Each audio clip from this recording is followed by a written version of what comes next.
Hey friends, and welcome back. I'm Panda Bennett, and today we're sitting down with Rita Santana, the creator of the Illustrated Alchemist Tarot. I've been using this deck now for a while.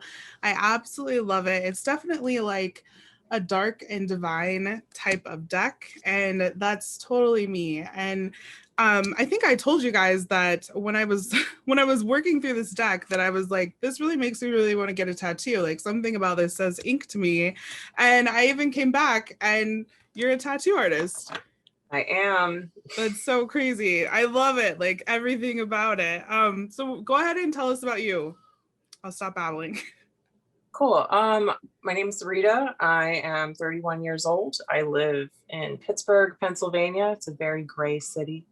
I've been tattooing for 10 years and I've been doing tarot seriously for 4 or 5, but tarot's always kind of been a part of my life. And I've always been an artist. So most of what I do revolves around making art, thinking of art I should be making, just kind of stems from there is where I am and what I'm about.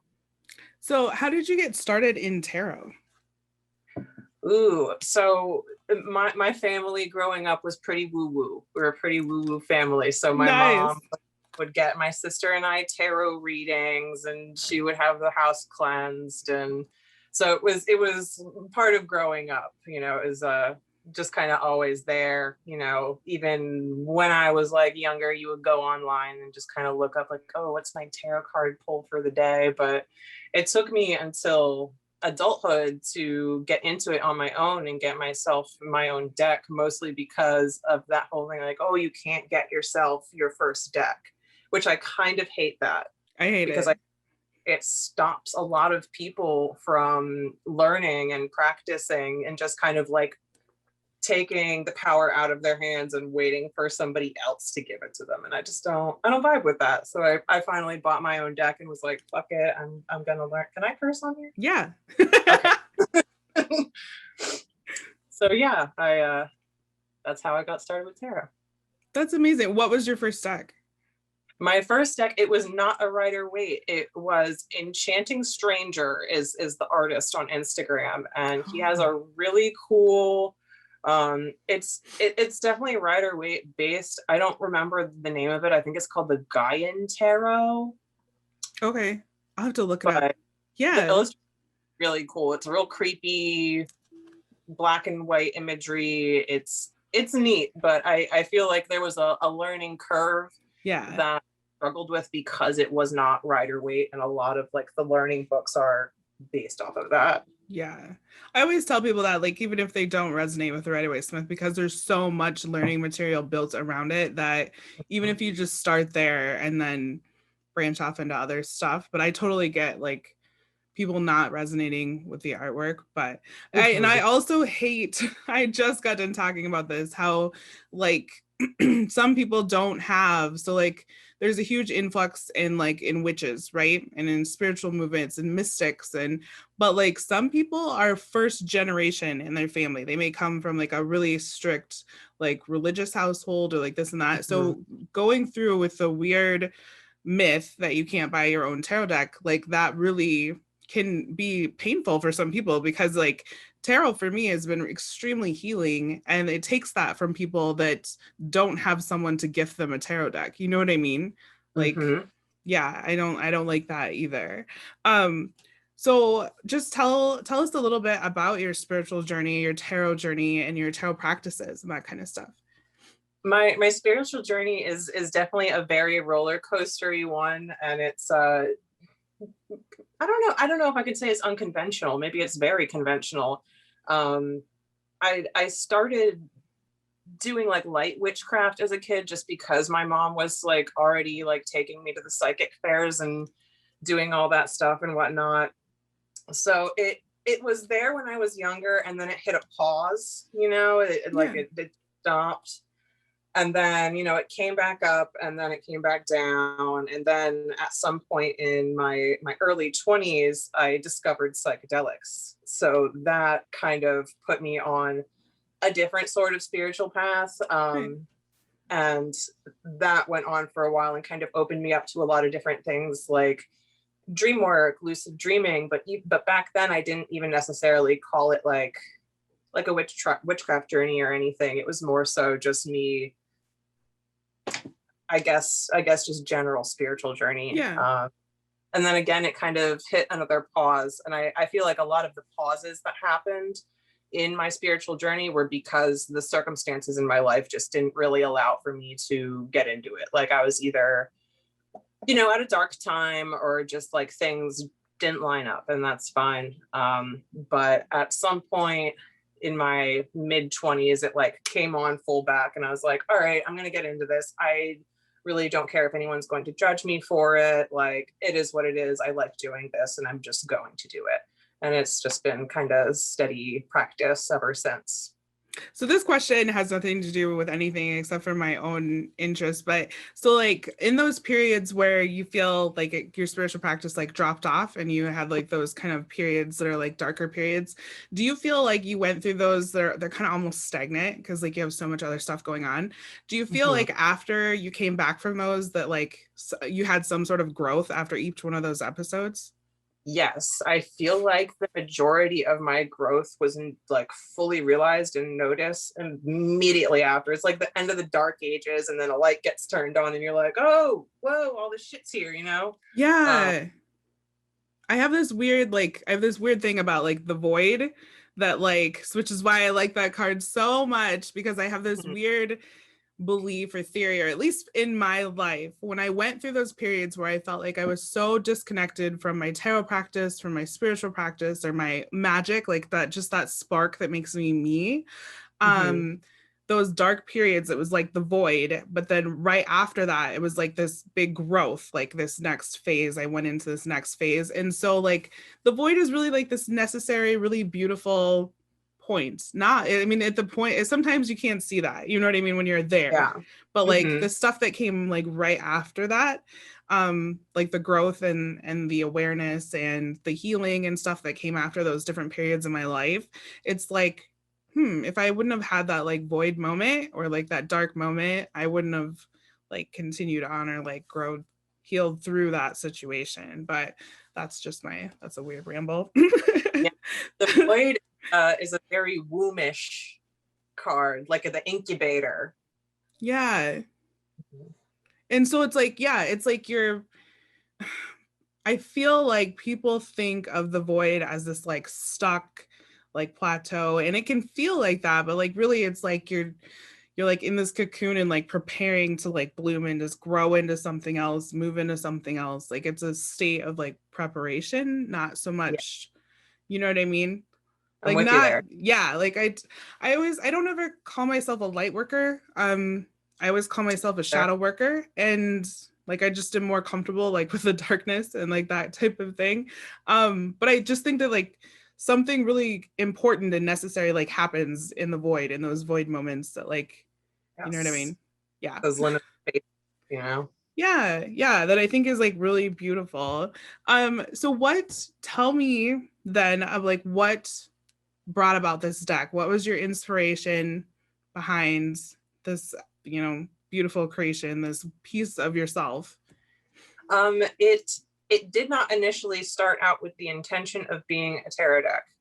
I had a couple illustrations that I did, and a lot of the like art piece ideas that I get just kind of like come to me. Like I'll just be existing, minding my business, and then like image crystallizes in my brain, and I'm like, I need to do this now, or write it down, or it's gonna go. So a couple of them were just that, and they existed as like standalone illustrations for maybe a couple months until I was like kind of on a roll with something. And I like looked at the handful of illustrations I had, and I was like, oh fuck, that's the High Priestess. And like, oh shit, this is that. And oh wait, I'm onto something. There's something happening here, and I should roll with it. Because before that, I had someone mention to me like, oh, you should probably like make an Oracle deck or something. And I was like, yeah, it's on the to-do list, Yeah. but like, when the hell am I ever gonna have time as like as a professional artist who like most of art at that point was just commission based, and then COVID happened. I suddenly had all this time, and I was like, perhaps I should not be feeling glad that I have all this time, but I now have so much time to put towards something that I would not have the time for otherwise. So it was a COVID baby for sure. There's been so many cool decks that came from COVID that like people just had the time to like sit down and like pour into these projects. And like I'm, you know what I mean? I'm not thankful for COVID. Oh my gosh. I'm not Right. thankful for COVID, but you know what I mean? Like there's so Mm-hmm. many cool things that people have created in this time and space that's like this really beautiful use of like a shitty time period. You know what I mean? Yeah, people definitely made the most of the like rare free time that they had. Yeah. So are you gonna make a like an accompanying Oracle deck or just like a freestanding Oracle deck? I don't know yet. I'm not sure. It's like I have plans and projects in my head that I kind of shift between like, oh, I'm going to do this next, I'm going to do that next, but I'm not 100% sure yet. I think first I want to tackle making a guidebook for this deck, and Okay. then I'll go to the next deck and see where I'm at there. Okay, so speaking of the guidebook brings me to a couple of the cards that I just wanted to get what your perspective was on them. Mm-hmm. There's so much. I feel like the cards are so in depth while also being really like freeing. Like there's a lot of movement to because like sometimes with the Rider-Waite-Smith with the sceneries and the facial expressions, like there's only this way to read them or to look at them, or they only feel this way. And there's like Mm-hmm. a lot of depth, but also space in the readings to like interpret and like to feel and like in the cards. And I really, really like that. But I just wanted to so like the Hierophant. So the Hierophant with isn't like this traditional image like of the priest with like the uniform and the face, and like I really like, so for me that this is like an energy that sometimes it's not like the religion, like it's, you know, sometimes that, you know, living through certain experiences gives us like this wisdom, and sometimes it's not like this, you know, pope looking person type of deal. Right. Like I just like this, I like this more, but just tell me your views behind this card. Yeah, like you were saying, it's more of an energy, and I wanted it to be represented as that rather than like this patriarchal, you know, pope. Like not everybody relates to a pope or regular Western religions or anything, but I feel like at the end of the day, everyone can kind of relate to the idea of the energy that something has, and even if that's like an extenuating thing like outside of you, or if it's your energy inside that you look to, it can be either of those things, and it doesn't have to be this like person.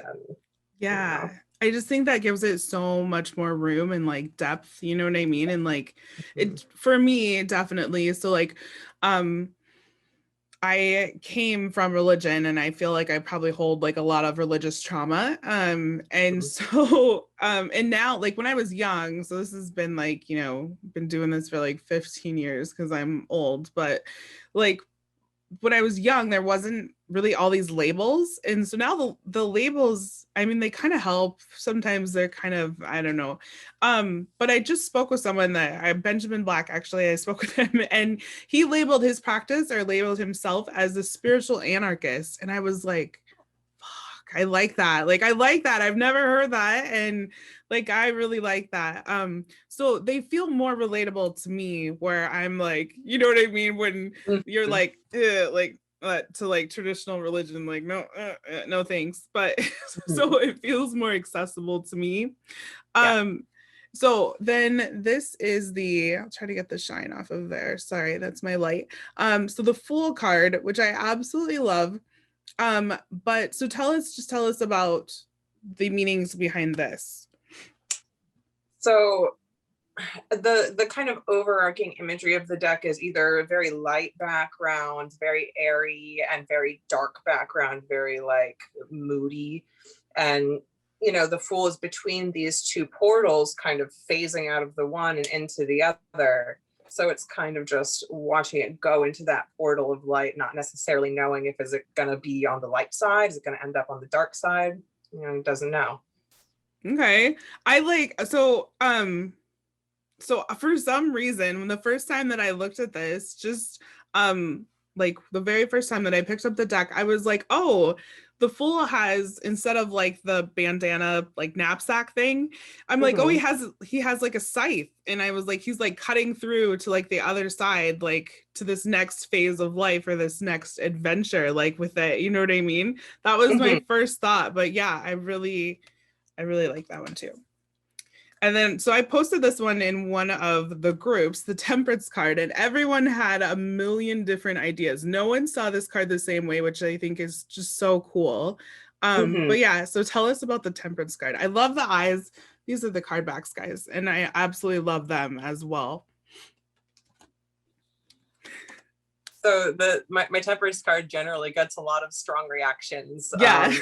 And I like that it does that. It's actually based on a Hindu goddess, so the Chinnamasta, and I have it pulled up on Okay. my wiki, so I don't fuck nothing up. Um, 10 goddesses from the esoteric tradition of Tantra, and considered a symbol of both sexual self-control and an embodiment of sexual energy.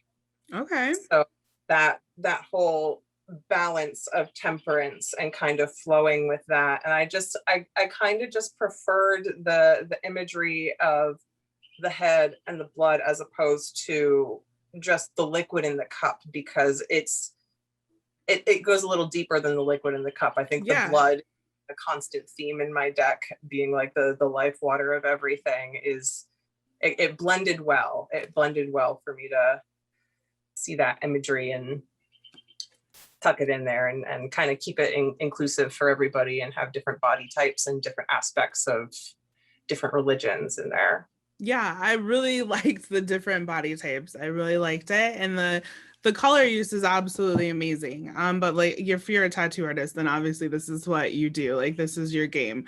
Um, but yeah, the Temperance card just feels so much more like intense than the traditional Rider-Waite-Smith, but also like personal, like it's me, like I can see or I feel more connected than just Mhm. looking at, you know what I mean, the other image. That yeah, it just resonates deeper with me. Okay, so tell us like who do you feel like your deck is for? Like do you feel like it's for everyone, it's for beginners?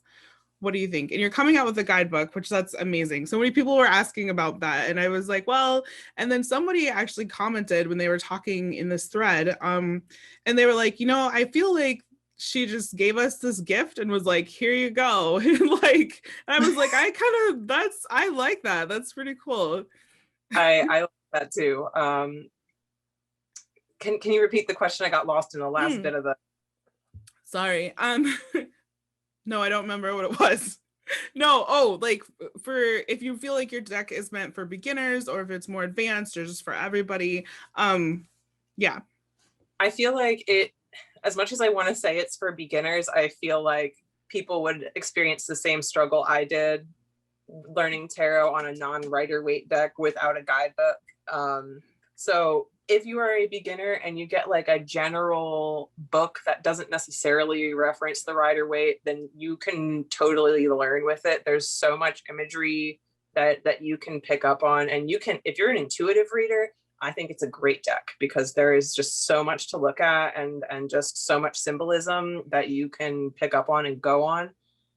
Totally for intuitive readers. It leans towards like a shadow work deck. I think people would have a lot of revelations and good insight from it doing shadow work, but I also don't think it needs to be taken so seriously that you can't do it for like a daily pull. Yeah. No, yeah, I totally agree. Um, did you run into any like challenges bringing this deck to life through COVID and through all of your creative process and printing and getting it all together? There were definitely a couple of bumps. There were periods in the creative process where I was just like unable to like think of new things. Like I was unable to do court cards for so long. I was like, I don't know what the hell I want these queens to look like. Like, I just don't know what to do with them. And some cards came easier than others. Sometimes I was just like, card after card was just pouring out of me. And other times it was like I was sitting and waiting for a month, like, will I get any ideas? Will they happen? But other than like the regular, like, maybe it was burnout, maybe my brain just needed me to chill out or something.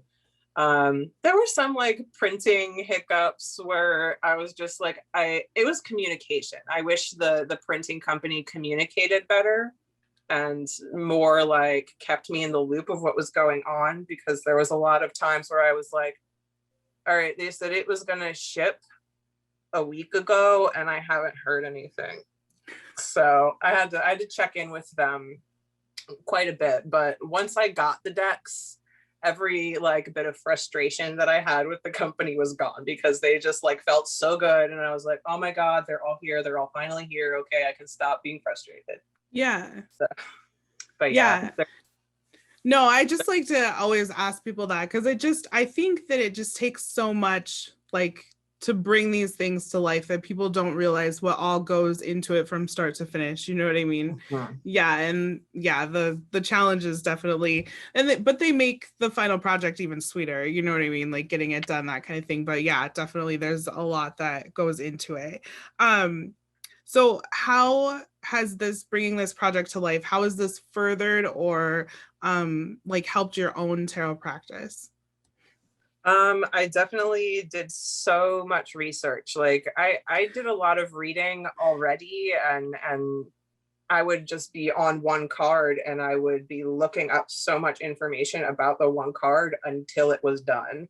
So there was just so many deep dives I had to do, and so much like going back into my like books and checking and looking and making sure that like what I wanted to put out there was still my own thing, and like kept the elements that I wanted to keep and added the ones I wanted to add, and like got rid of the ones I didn't want to have in there anymore. Yeah, I don't know, just I feel like everyone should, even if you can't draw, should just create a tarot deck, because it would probably really deepen your connection to all of the cards and how you view them. You know what I mean? You'd probably find all kinds of different things. I don't draw, but I like put together just an oracle deck from like artwork, and that was a challenge. So like I have the biggest respect for somebody that's gonna put together an entire deck. But what advice would you give to aspiring deck creators or people that are looking to do this, or at the starting point?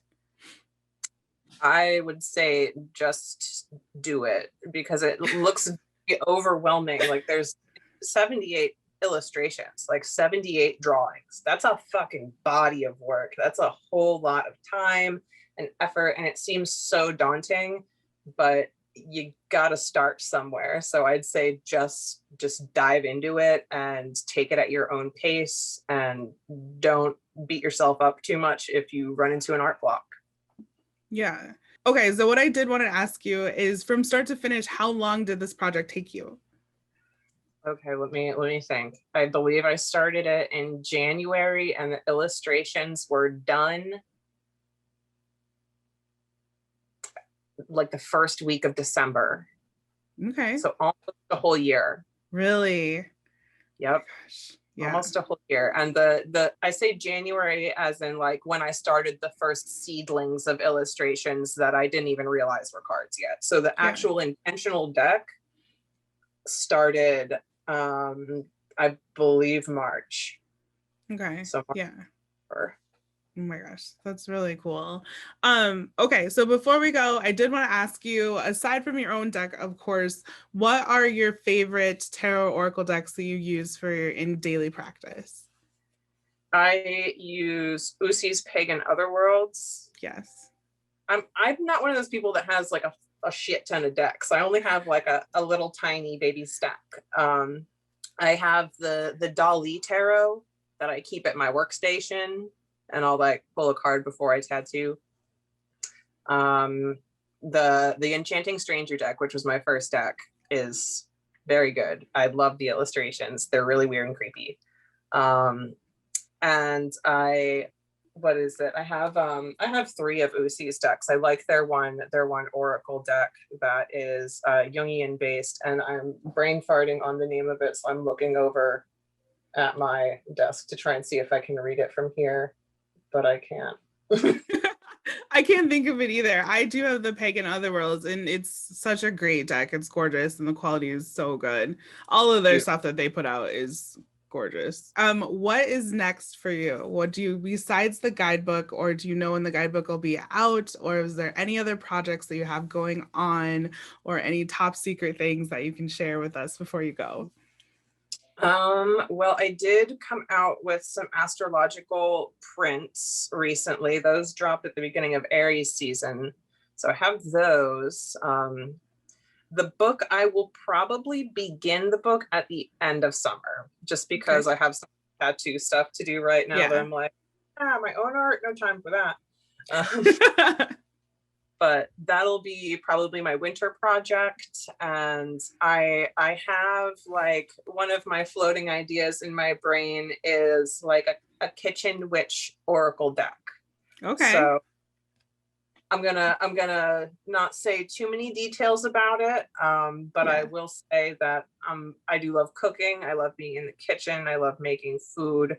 So I just kind of want to give that part of my life a little bit of mix into the spiritual part of my life and see kind of what I can create with that. Yeah, absolutely. That's super exciting. And you guys, as always, I will put all the information down below so that you can follow along on social media, see where the guidebook's at, so that you can also pick up your copy of the Illustrated Alchemist and just further connect with Rita. So thank you so much, Rita, for being here today. I appreciate it. And you guys, we will see you back for another video. Bye, guys. Yeah, thanks, Panda.